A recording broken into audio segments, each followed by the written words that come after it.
Hello YouTube, Dave here again. Today I'm going to be talking about my thoughts on the One Ring role-playing game. Before I get started, I just want to thank Free League for sending some of the items that I have here to show off in today's video for review purposes. They sent me the starter set, the Lore Master screen, as well as the core rulebook, so I do want to thank them for that.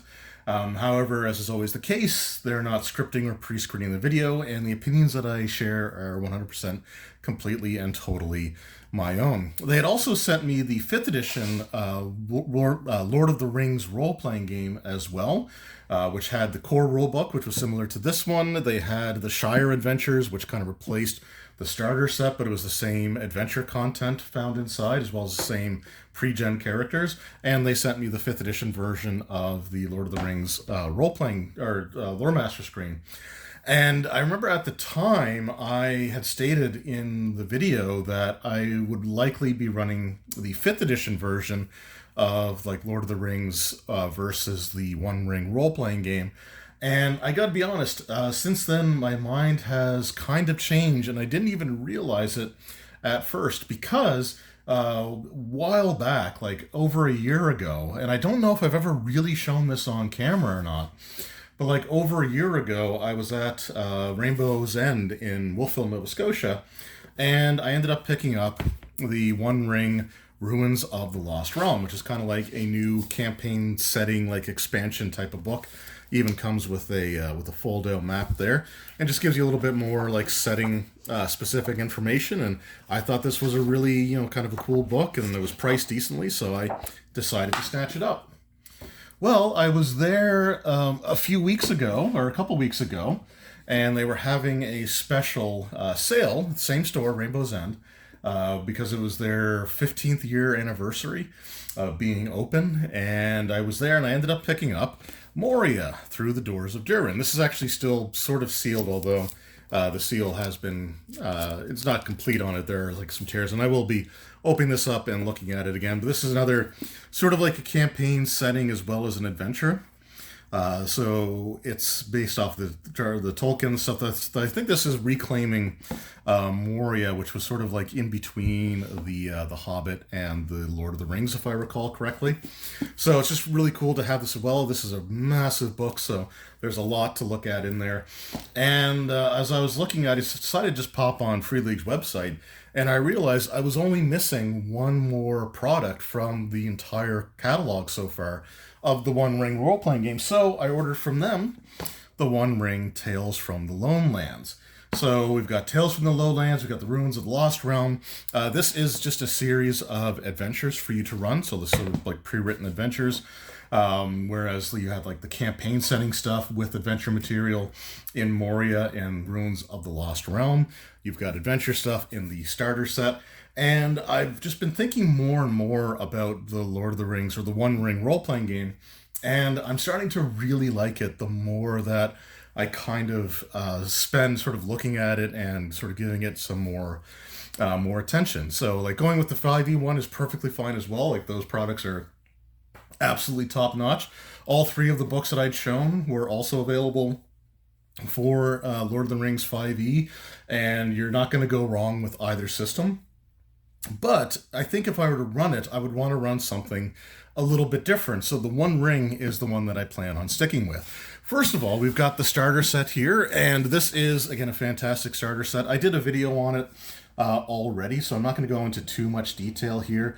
I do think my dice are misprinted, though, because on these D12s, there's two runes on the dice. There's the Gandalf rune, which is that one there. And then there's the Eye of Sauron rune, which is that one there. But they have this numbered as 2 through 11 instead of 1 through 10, which is supposed to be. So with the D12, 1 through 10 gives you a number that you can use towards whether you succeed or fail on a roll, whereas the 10 would be, or the 11, sorry, would be considered the Eye of Sauron, which is an automatic failure, and the 12 side, with the Gandalf rune, would be considered an automatic success. So I think these ones are misprinted. I might have to see if they have other official dice on the website there, but it also comes with a number of D6. They're numbered 1 through 6, but they also have an Elvish rune on there as well, which can add things to your result, if depending on whether you succeed or fail. There's game aid cards here, which I haven't opened up yet, but like equipment, essentially.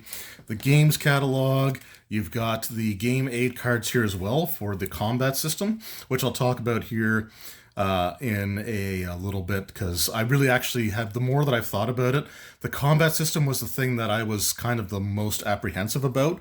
But the more I look at it, or the more I think about it, the more I actually like it, because it kind of has an old school, like OSR almost type of feel to it. You've got the map of the Shire, which I'm not going to unfold because I did that in a previous adventure or a previous video. And then we've got the adventure book, the rule books. You've got the characters there, the rules, and the Shire settings. So you actually get 3 books here: a setting book, campaign setting, pre-made characters, as well as the rules and the adventure there. And what's great about the starter set is you're just doing these sort of like small adventures in the Shire. So it's really low stakes stuff, but it's a great way to learn the rules and learn the system. You also have inside of the box actually having some almost like lore master screen style information there. The bottom part of the box has a map of the Shire in there as well. But just some really cool use of the actual material there, the box and all that. But then we've got the main rules themselves, and this is where I've come to start to really appreciate the One Ring role-playing game a lot more than I gave it credit for when I first got it. Like, I was never really particularly negative towards this, but I was just more interested in the 5th edition version at that point in time. But now that I've looked back at it, like I said, I've really come to appreciate this version of the game. So I'm not going to get too deep into everything here, but the things that I really like about this game would have to be the adventuring phases. So when you're going through and playing the game, you've got your journey phase, which is your overland travel. It's almost like a hex crawl type of thing, and I've only ever run a couple of hex crawl scenarios in my gaming experience, or my GMing or lore master, or whatever experience you want to call it. But they were always a lot of fun. And it's a more integral part of the game system in this game than it would be in something like 5th edition Dungeons & Dragons, for example, where a lot of cases, overland travel is kind of glossed over. You might have a random encounter here or there, but that's pretty well it. So it's a bit more of an integral part of the game. You also have just the regular combat system, so we'll take a look at that on page 94 here. Also, the quality of the paper in this book is just really nice, really high quality, like thick paper stock. Page 94. So the thing I like about the combat system in this game is that you've got sort of, you check for surprise, but generally speaking, it's assumed that the two groups are going to be starting far enough away that your archers can unleash an opening volley. So if you have bows or thrown weapons, you can use them in the opening volley phase of the combat, which the players go first, then the enemies. And then the enemies can do the same thing. They can fire their ranged weapons, or they can throw their thrown weapons at you. And depending on how large of a gap there might be between you, you might get another round or two of opening volleys before the actual fighting begins. Think of Helm's Deep from the movie, where the archers took down a ton of orcs there before the orcs finally closed in enough that they could start scaling the walls of Helm's Deep. But the other thing I like about the combat system here is that you actually have to choose your stance. So you have forward, open, and defensive. And then you also have the rearward. So if you want to continue to do archery stuff, you have to choose the rearward stance, but there are qualifications that you need to meet in order to actually be able to do anything in that combat. For example, you can't fire into situations where allies are in close combat. At least by default, you can't do that.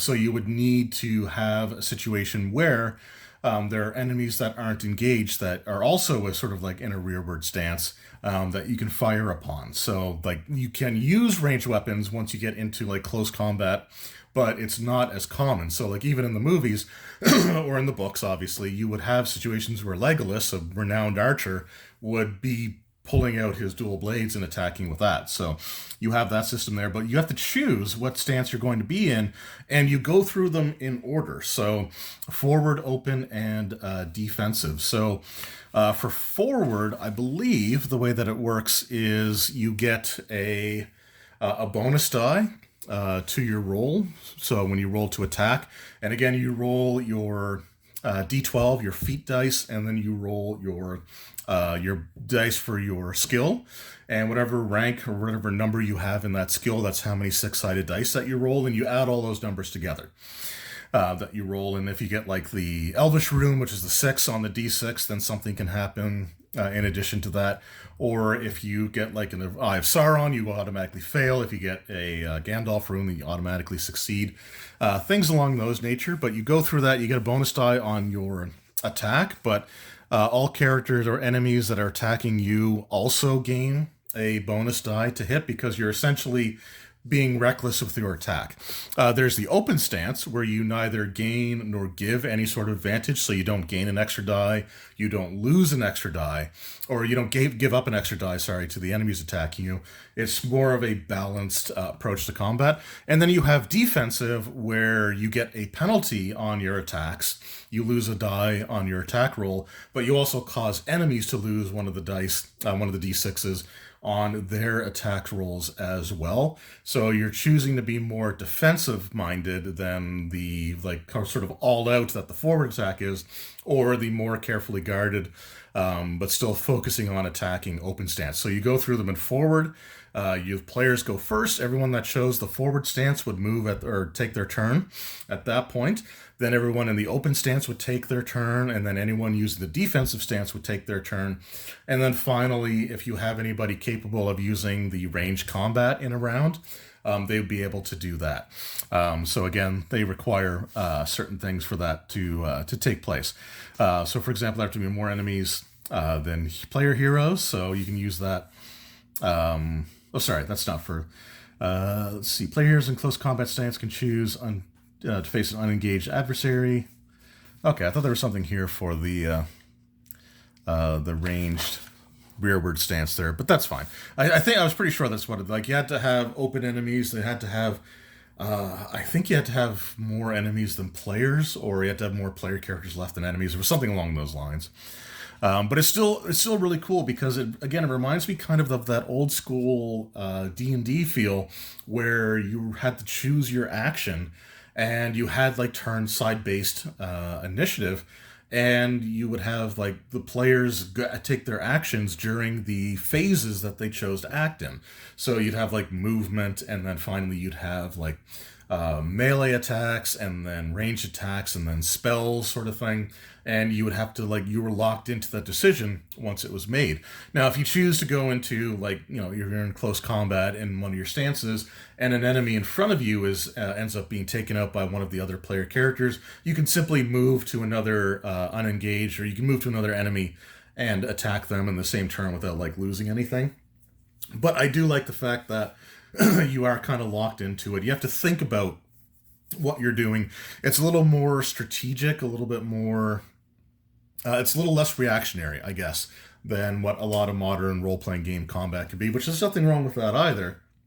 But if you want something different, then you want something different. And I think this is something that I would enjoy running. The other thing that I really love about the Lord of the Rings, or the One Ring role-playing game, is the fellowship phases and the fellowship points, as well as the shadow points, which sort of acts like a form of corruption that can really lead to some serious situations. Again, an analog for comparing it to a known thing if you're watching the movie. For example, the longer Frodo has the ring, the more shadow points he was gaining, to the point where he basically became really defeatist and almost hopeless as a character. And that's stuff that can actually happen in the role-playing game, where you have penalties on your actions and anything else that you do, or your social interactions. You also may become easier to find by some of the fell creatures that exist in this world. So there's just a lot to that. But you have the fellowship phase, which is a built-in downtime system, where again you can heal from injuries, you can remove those shadow points. It's just, again, it's a really robust system for what it is, but I think it's going to be a really easy system to learn because it's just like the Free League, almost like their dice pool system, but it's really logical. It's really easy to sort of wrap your head around, and I think it's going to make for a great system. The other thing I really love about these books would be their presentation. So I know a lot of people aren't fans of necessarily. I shouldn't say a lot of people, but I've seen people that are not fans of the sketch art that is sort of predominant throughout the book. But there are some really nice, full color art pieces in the book as well. But the reason that I like it is it kind of reminds me of Bilbo writing in his book, like The Lord of the Rings. And these would be like the sketches that he would have made into his book, right? Or that Frodo would have made into the book when he was finishing that story. So I think that I really do like the presentation overall. I like that sort of like journal look to it with the sketch art and like the borders going around the pages. But where there is full color art, it's really fantastic. Like Free League does some amazing stuff with their art department or whoever they have doing the art for their games. And yeah, I think it's just a really, really cool system. So it's one that I honestly cannot recommend enough. I want to hopefully give this a try at some point in the near future. And as much as I like their 5th edition Lord of the Rings role-playing stuff as well, which is sort of one-to-one with the products that I have here, there's 5e versions of them as well that are available. I think that I would, at this point, I prefer the One Ring. I kind of like that old school feel to it. I like the more, I don't want to say lethal feel to it, but sort of the more like you need to be careful about what you do sort of thing. Whereas like with the 5e combat system, it's sort of a little bit more leaning towards the players being, I don't want to say superheroes, but reckless play is not something that is all that punishable in 5e compared to like other systems. And this one here, again, like this, you have to think about what you're doing and you really have to consider it.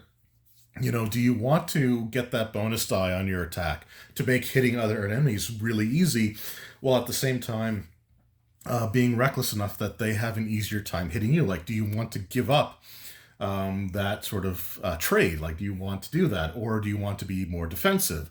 Do you want to just remain like sort of a balanced approach? Do you want to get into combat at all? There's also a really cool mechanic with the fellowship and having a patron, where the patron can give you extra fellowship points depending on their, I don't want to say popularity, but maybe their like how well known they are. So they can even cost you some fellowship points if they're a little bit more on the nefarious side. But it's a cool system to have. Again, you had like Gandalf being sort of the patron of the group early on in the movies. You had Bilbo sort of acting as a patron as well in here, which is in the starter set. Bilbo is your patron. The fellowship stuff is cool. I like the corruption aspect with the shadow points and how you can sort of heal those, or you can actually remove all of your hero shadow points by giving yourself a shadow scar, which is effectively a permanent shadow point that you cannot heal unless it's like the once a year Yule fellowship phase or Yule fellowship day, kind of like our Christmas or whatever, but it's like their annual day of celebration, and you get a few more actions that you can do in there. There's the council phase as part of the adventuring system as well, which is I've seen people kind of misinterpret it, thinking that like pretty much all role playing situations in this game will use the council phase, but it's very clear in the book that that's not the case, right? The council phases are meant for like really serious moments, like trying to get the council at Rivendell, for example, when the Fellowship of the Ring was formed. That was a council situation where you had people trying to convince others of what needed to be done. Things kind of fell apart, and stuff like that can happen. That might even be an example of a failed council. When you had Gimli and Aragorn and Legolas being ambushed by the elves in the second movie, I think it was, that could have been a council situation as well, because you had Aragorn trying to play the diplomat allowing or trying to convince the elves to give safe passage to him and his comrades. So there are consequences for failure. There's consequences for succeeding.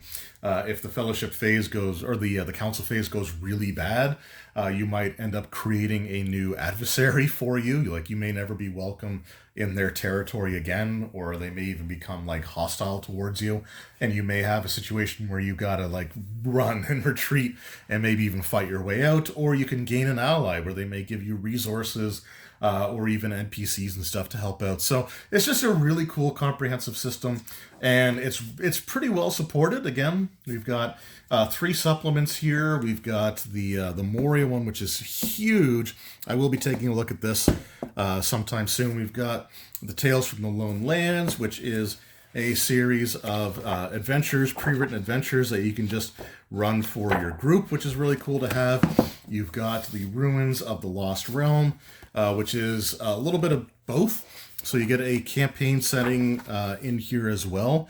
And you also get some adventure stuff in here too. So there are some pre-written adventures in here as well as a campaign setting for you. And if you get the Lore Master screen, you also get a short Rivendell expansion for your game too. So again, just some really great stuff in here. A really cool system that I feel bad for kind of not giving enough time to back in the past, and initially passing it over for the 5e one, where this is becoming a system that I'm really looking forward to trying out. And this is the way that I would run the game 100%. So anyway, let me know in the comments below, what do you guys think of the One Ring from Free League, the 2nd edition version of the game? Have you picked it up? Have you given it a try? Do you have the 5e version? Are you having fun with that? Has your group added any of the expansion books to that? Have you been going through the Mines of Moria? Let me know all that in the comments below. So anyway, once again, thank you to Free League for sending some of these things to me here, the screen, the starter set, and the core rulebook. I really do appreciate that, and as well as thanking each and every one of you for taking time out of your day to watch this video. As always, it means the world to me. Every single view, means a lot. So thank you for your time. I really appreciate it, and I will see you in the next video. Until then, take care.